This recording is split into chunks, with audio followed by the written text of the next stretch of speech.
मोरे किचनमध्ये तुमचं सगळ्यांचं स्वागत आहे। मी आज बनवणार आहे भेंडी। हे बघा, मी अर्धा किलो भेंडी घेतली आहे। थोडी कोथिंबीर चिरून घेतली आहे।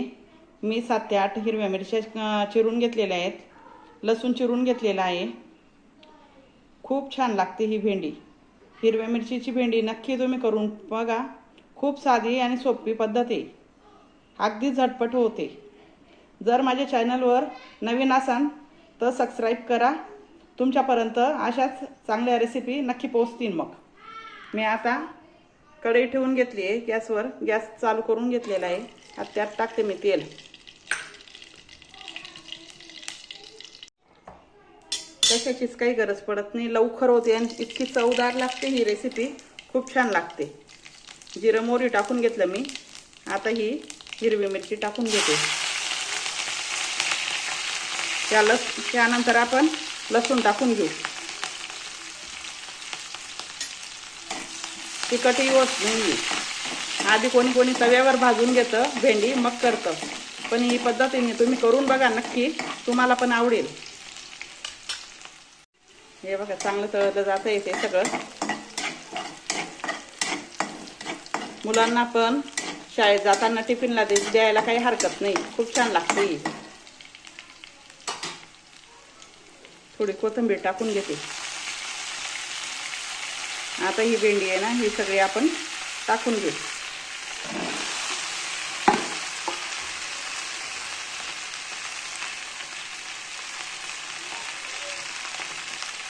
थोडं मीठ टाकून घेऊ चवीपुरतं।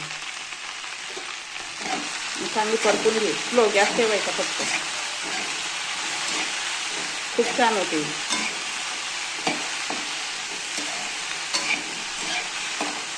अलटत पलटत जायची। त्यानंतर मग आपण थोडं 2 मिनिट फक्त थोडंसं वाफ भरायला पाहिजे, म्हणून चिकट नाही होत। पण हे बघा, असं झाकण ठेवून देऊ आपण। आता आपण उतरून बघू।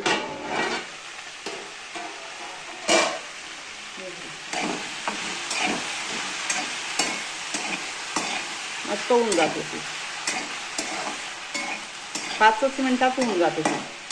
फक्त आपल्याला चिरायला वगैरे धुवायला वेळ लागतो। धुवून चांगली पुसून घ्यायची भेंडी आणि मग चिरून घ्यायची तिला। हे बघा, आता अशी चिकट दिसते तुम्हाला। थोड्या वेळात लगेच येऊन जाईल।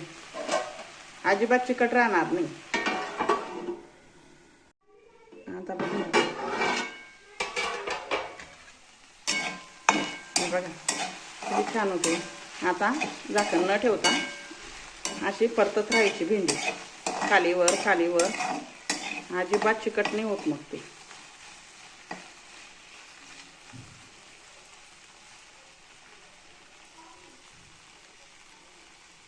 हे बघा, मस्त शिजलेली बघा।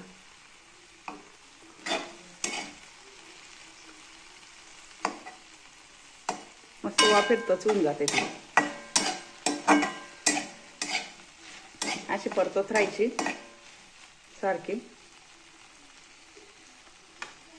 आणि आता थोडा मोठा गॅस करायचा आणि चांगली परतून घ्यायची खालीवर खालीवर।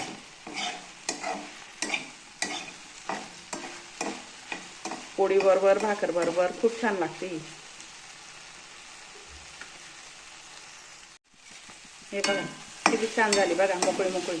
थोडीशी चिकट नाही भेंडी बघा। अशी या पद्धतीने नक्की तुम्ही करून बघा।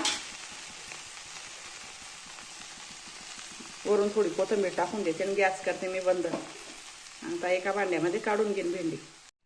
ही बघा, मी आता एका भांड्यामध्ये काढून घेतली ही भेंडी।